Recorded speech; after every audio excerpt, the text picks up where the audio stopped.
Okay, so we are already into February, the second month of the year, which means you should have a full month of data at this point. How many of you guys would say, I am horrible at collecting this data, meaning doing your numbers, whether that be going through and looking at your expenses and P&Ls or pulling up your retail sold in the salon or total service dollars or guest count or social analytics. I was horrible for a long time. And then finally, something clicked, and I was like, we have to start making decisions based on data and not emotional based feelings, right? And emotional based decisions. I created a tracker to help with this. I wanted everything in one place. I wanted the dollars, I wanted the clients, the guest count, I wanted the socials, analytics, everything in one place. So I created what we call an LG Education Tracker. It's a tracker where we track all this data. You can go ahead and fill out January. You should have 1 month filled out. There's no better time than to start this literally right now. So I'm giving you guys a free resource inside the show notes right now. Click on it. It's free. You guys can go get our LG Education Tracker. You guys can edit it inside Canva if you want, but print like 10 of these off and put them in your break room. And then I would have every single team member, doesn't matter if it's commission or rental, fill this out and bring it to their one-on-ones, bring it to their coaching sessions so you can really start to see some trends. It's crazy, the stylists that track this data, to start seeing year after year their progress. It's amazing. I mean, 1 month they're bringing in $2,000, $3,000. By Q4, they're bringing in like 5 and 6. And then I see them start to work with an assistant around 8 to 10,000. And then they start jumping to 14. And that's crazy growth in a very short amount of time. So get your hands on this tracker.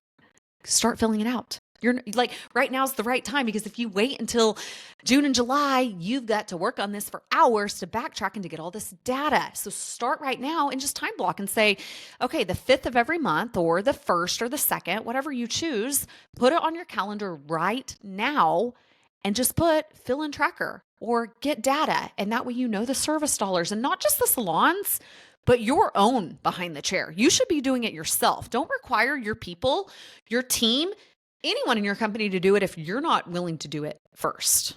Okay. So go get the tracker. Next thing is, if you guys have podcast recommendations, I always love to hear your recommendations for the podcast. We have a very short, like 1 question recommendation. If there's anything that you want us to speak on, we are planning out 2025's podcast for the year.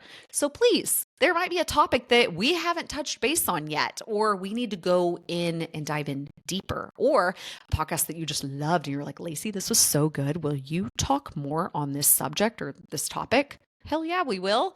So I'm going to put in the show notes right now, recommendations. If you have anything, please go fill that out. Okay, let's jump into today's podcast episode. We're going to be talking about paying for assistants education. And let's just talk about, like, should you pay for your assistant to get certified in extensions? Should you pay for your assistant to take a balayage class or to go to the Redken Symposium or to take a blonding class by some influencer on Instagram? Like, I don't care what the education is. Should you invest in your assistant's education? And some of you guys are not going to agree with me on this, and that's okay. That's okay. I'm going to say no.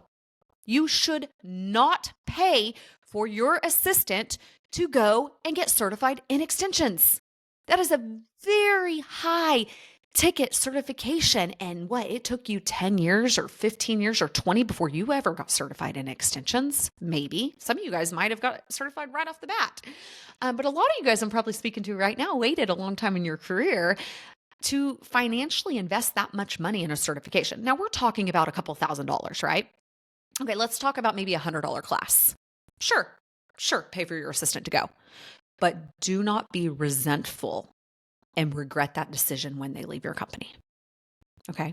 So that's what I really want to touch base on right now. And doing it right, you can invest in your assistant's education, and you should invest in your assistant's education. And it doesn't matter whether you're a rental salon or whether you're a commission salon. It doesn't matter the scenario. If you have an assistant, an associate, a co-stylist, you should be investing in their education. And here's how I recommend you do so. So we have our assistants fill out and sign a 90-day reimbursement on educational expenses. Basically, this is stating that at any time in the 90 days that we part ways, whether they're terminated or voluntarily leave, whatever it is, that they have to basically recoup the cost of the investment to you. 90 days is short. That comes and goes really fast. You could put 6 months on this. You could put a year if you wanted to. Okay. I actually want to read this to you guys. So let me go over screens for just a second and read. I'm not going to read the whole thing. It's a 2-page agreement. We have it inside the Assistant University. Every single person signs this upon ever starting day one inside of our company.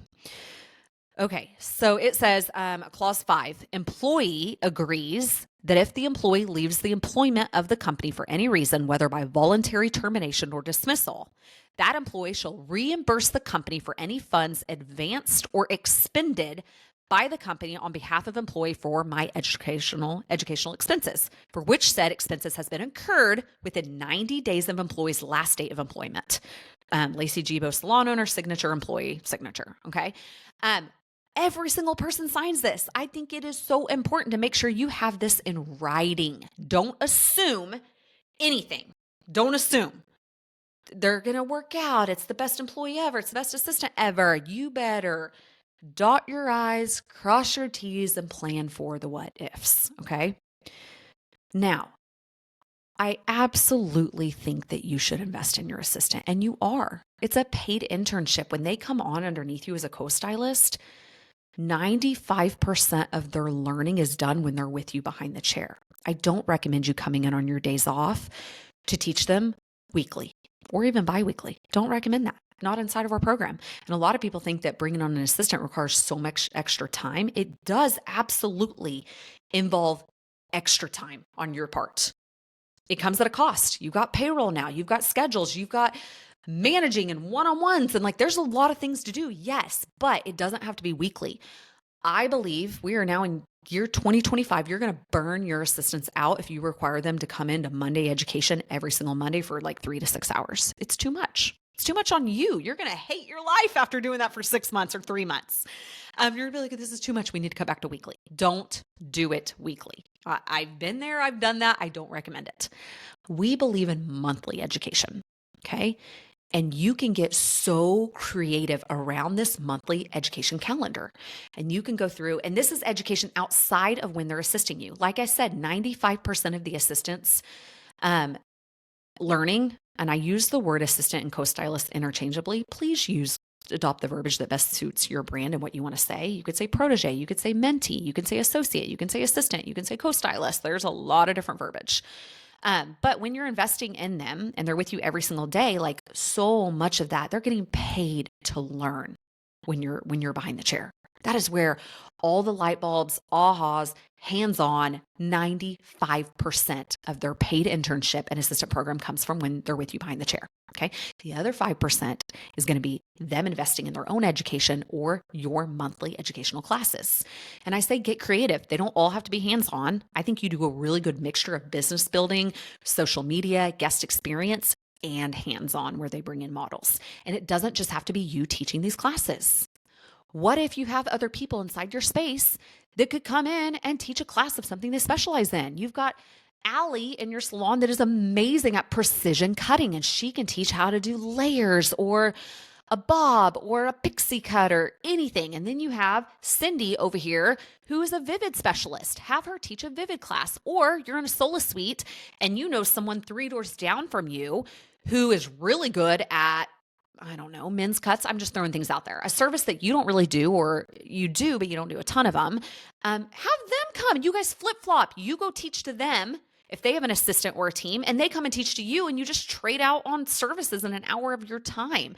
Or you have another salon owner down the road, someone that you still keep in touch with that you like, that is in community with you, is not your competition, but you guys are collaborating. And you text that salon owner and say, hey, would you like to come teach a class? I'm looking to have someone come and teach in March, and you're so good at XYZ. Would you give up an hour of your time? Could you pay them? Yes. Or just see if they'll voluntarily come teach. It doesn't have to be you every single month. You can get creative on this. You can also have them do online education, and maybe you pay for education, whether that be Blonde Chronicles or Behind the Chair or Thrivers.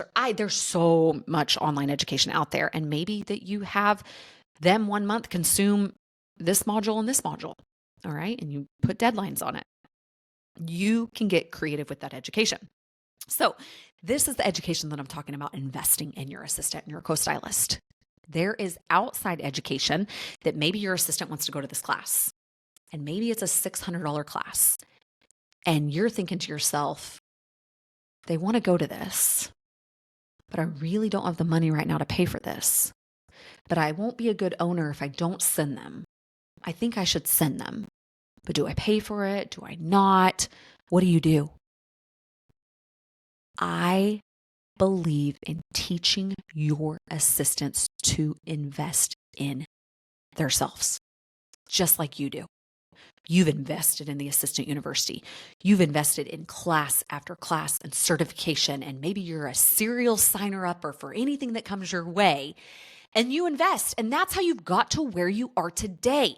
When you give and give and give and give and give, you are not teaching them, your assistants, the skill set to do the same thing that you are doing right now, because you have taken your hard-earned working money behind the chair to reinvest it in yourself and your education, and then you're just giving it all to someone. They don't appreciate it like you do. And then you wonder why they left, or why they didn't show up to the class, or why they're not implementing, or why they're not excited about it. They just don't have the passion that you have. When you work for something, you appreciate it more. And I truly believe that. Truly believe that. So we're going to teach them the skill set, and we're going to teach them how to reinvest in themselves just like you do. Okay? And I'll stand by this until the day I die. And I love this motto, and I've actually adopted it from my church. I attend Life Church, and one of their core values is we will lead the way with irrational generosity. It is more blessed to give than to receive.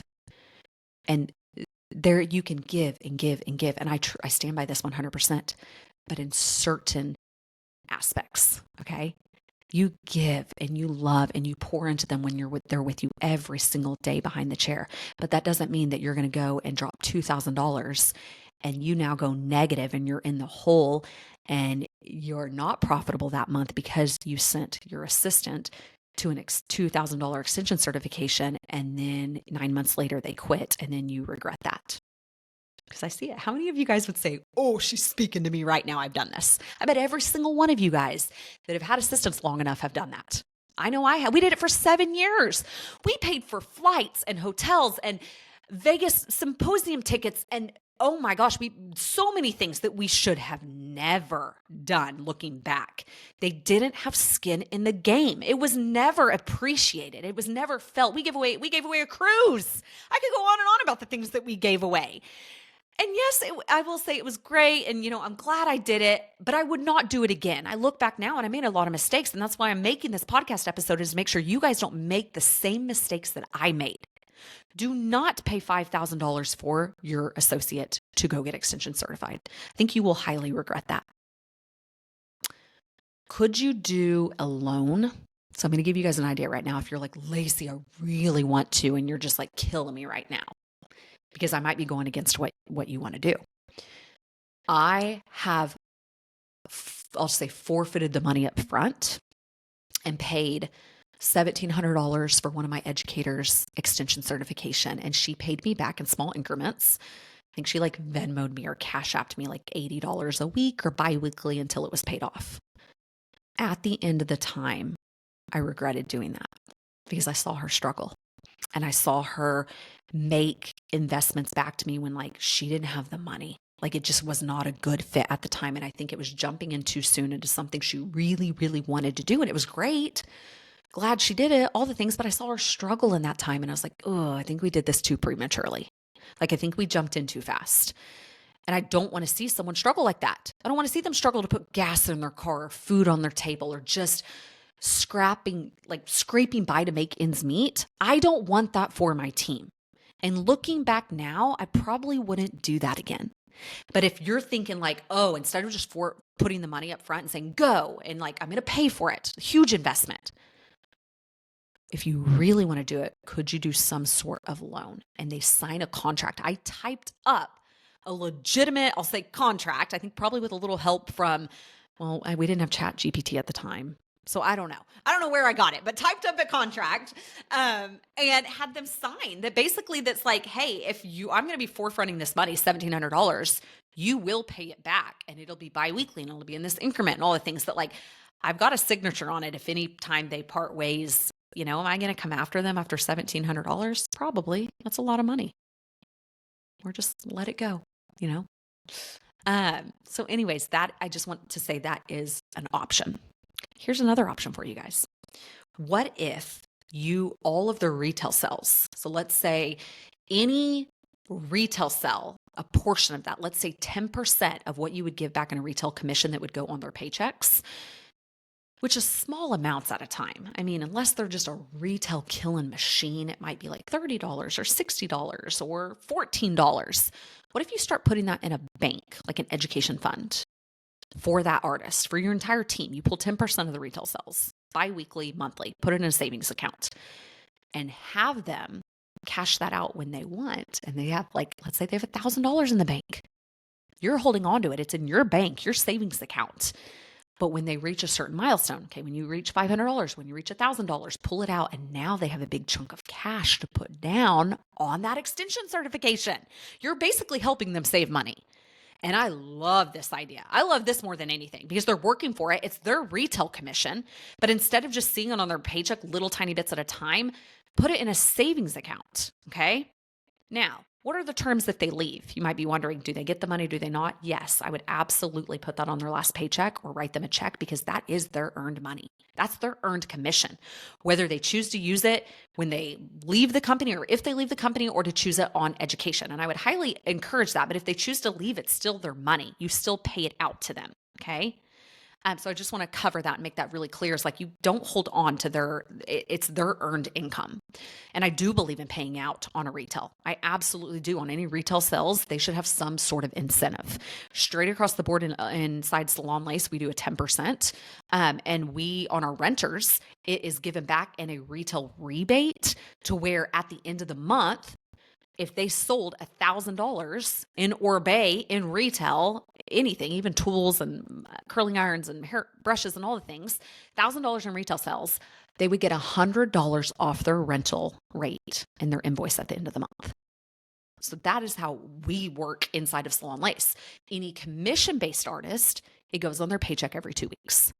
But I love the idea of implementing the education fund. I hope this gives you guys some good ideas because it's genius. I love it. So let me know what you guys think. And I actually I think I took that idea from a good friend of mine. We have several salons that pull the retail commission and put it in an educational savings account. And I don't know, it's worked really well. So you guys might try it. And there's a lot of salons that are having success doing this. And maybe that is how you can give back. And that is how you can help pay for your assistants outside education. You're already giving them bukus amounts of education. That's what we talked about. Do not think that you have to go above and beyond and giving them every single thing they want. It comes at a cost. And you have to teach them the skill set to reinvest in themselves, just like you're doing right now. All right? Teach them those skill sets. You cannot just hand everything over. I don't want it to bite you in the butt and you'd be like, yep, did that, or yep, Lacey told me not to do that and I did it anyway, and then it bites you in the butt. People are going to come and go. And it doesn't mean that you shouldn't be cold and be like, I'm not going to invest in them. That's not what I'm saying. I already said you should absolutely invest in your assistant. You should lead the way with a rational generosity, pouring into them every second you can. But it doesn't mean that it comes at a cost of saying that you're going to go and in the red on your bank account and struggle or thinking I have the money right now and then in 3 weeks you don't have the money. Make wise decisions, wise risk, wise investments. There are other ways to pour into them. So many other ways than just forking over thousands of dollars for extension certifications or hundreds of dollars for color classes. There are so many other ways. I don't recommend that. Okay. So that is my take on paying for assistance education. I'd love to know what you guys think. Please shoot me a direct message on Instagram and let me know. It is at Lacey_Gibo if you loved this episode. Last but not least, we are going to put in the show notes the podcast recs. If you guys have recommendations and want to hear us talk about any topic, please let us know. I'm an open book and we are planning out our 2025. So I want to hear from you guys. What do you guys want to hear? So much love to you guys. Let's hit February strong. If you need to hire, get in the schools. I think we have 2 or 3 upcoming appointments with our local beauty schools. So you're probably going to see us in the schools here pretty soon. Don't be behind on your hiring, you guys. Let's be proactive in hiring our next assistants and growing our teams. Get inside the schools if you need to. Get the hiring posts and reels and stories and emails and whatever marketing you need to do. Put yourself out there and let's grow our teams. Let's do this together. All right. I love you guys. I'll see you guys next week on the podcast. Bye, guys.